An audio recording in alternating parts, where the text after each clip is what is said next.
নমস্কার, কেমন আছেন সবাই? ঘরে বাইরে নতুন একটা ব্লগে সবাইকে স্বাগত জানাই। আজকে রবিবার, সকাল সকাল ঘুম থেকে উঠেছি। মেয়ে গেছে পড়তে, আর ওর তো 8টা থেকে পড়া, 7টা 15 নাগাদ বেরোবে, সে কারণে একটু তাড়াতাড়ি ঘুম থেকে উঠতে হয়েছে। আগে রবিবারটা একটু ছুটি পেতাম, একটু ধীরে সুস্থে উঠলেও হতো, এখন তার উপায় নেই। তো যাই হোক, আর এমনি গরমকালের দিন তাড়াতাড়ি ঘুম ভেঙে যায়, কিন্তু আজকে ক্যামেরাটা ধরতে একটু লেট হয়ে গেল, অনেকটাই বেলা হয়ে গেছে। আমার স্নান হয়ে গেছে। সকাল থেকে বেশ ভালো ওয়েদারটা ছিল, রোদ্দুর উঠেছিল।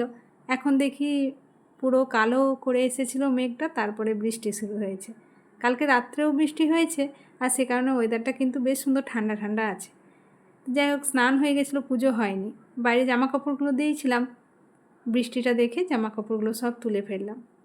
আবারও এই যে পুজোটা কমপ্লিট করে নিই, তারপরে টিফিন করতে বসবো।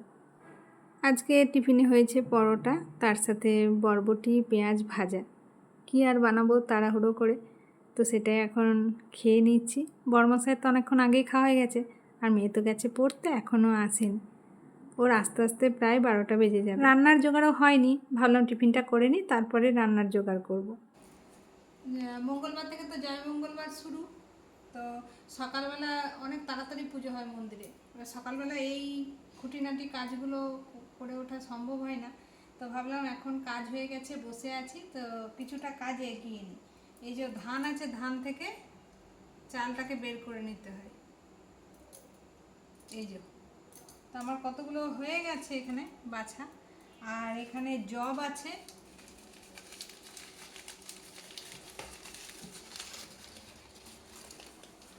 এই যে জব, এইগুলো থেকেও খোসাগুলো ছাড়িয়ে বের করতে হবে।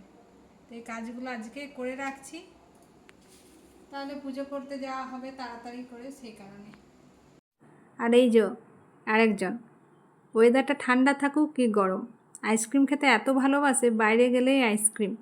তো কালকে রাত্রেবেলায় নিয়ে এসেছিল, কিন্তু যেহেতু রাত্রেবেলা হয়ে গেছিলো, আমি আর খেতে দিইনি, ফ্রিজের মধ্যে রেখেছিল। এখন টিউশন থেকে এসেই সেই আইসক্রিমটা নিয়ে বসেছে। গুড ইভিনিং, আবার অনেকক্ষণ পর আপনাদের সাথে আমার কথা হচ্ছে।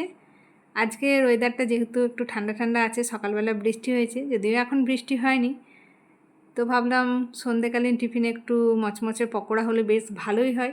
তো সকালবেলা ছোলার ডালটাকে ভিজিয়ে রেখেছিলাম, সেই ছোলার ডালটাকে একটুখানি কাঁচা লঙ্কা দিয়ে বেটে ফেললাম। আধবাটা করেছি, পুরো মিহি পেস্ট বানাইনি, একটু ক্রাঞ্চি ক্রাঞ্চি হওয়ার জন্য। তো তার সাথে পরিমাণ মতো লবণ, একটুখানি হলুদ অ্যাড করেছি, আর অ্যাড করলাম একটুখানি কোচানো পেঁয়াজ। ব্যাস, এবার ছাকা তেলে একটা একটা করে ভেজে নিলে রেডি হয়ে যাবে মচমচে ছোলার ডালের পকোড়া। খেতে কিন্তু বেশ ভালোই লাগে, মুড়ির সাথে খাওয়া হবে।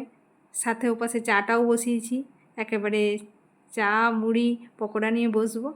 এদিকে তো মেয়ে গেছে পড়তে, আসার টাইম হয়ে গেল, সে কারণে এখন ভাজছি। ভাবলাম এদিকে আমার ভাজাও হয়ে যাবে, আর মেয়েও চলে আসবে, সবাই মিলে একসাথে বসে টিফিন করব। আর আমার কেন জানি না মনে হয় তেলে ভাজা সর্ষের তেলে খেতে বেশি টেস্ট হয়, তবে অনেকেই দেখি সাদা তেলে ভাজে। আজকে প্রথম আমি এই সাদা তেলে পকোড়াগুলো ভাজছি, দেখা যাক খেয়ে কেমন লাগে। তো এক পিঠটা আমার লাল লাল করে ভাজা হয়ে গেছে, এবার অপর পিঠটাও উল্টে দিচ্ছি ভালো করে ভেজে নেওয়ার জন্য। আর পকোড়া মচমচে হলেই কিন্তু বেশি ভালো লাগে খেতে।